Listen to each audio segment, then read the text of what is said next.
Gagal di parkir online dan masih maraknya parkir liar hingga perusahaan daerah parkir Makassar Raya menawarkan sistem parkir baru.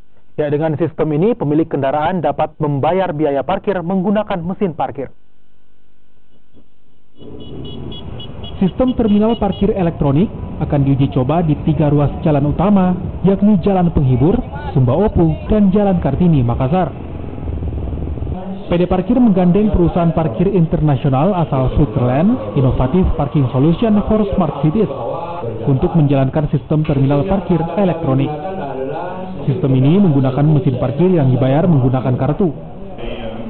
Sebanyak 25 mesin akan ditempatkan di sejumlah titik parkir. Nantinya pengendara akan menggunakan kartu dan dibantu juru parkir yang dipilih secara selektif.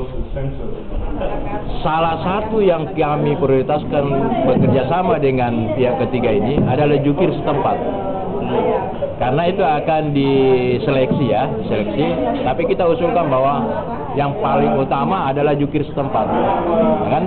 Jadi kami tidak mau menghilangkan pendapatan jukir yang ada. Yeah, we will have parking attendants on the spot here for the machines initially, at least, so they will actually anticipate that situation, and they will be equipped with some of the carts, and they will help the motorists, actually the customers, to get access to these carts if they don't have them.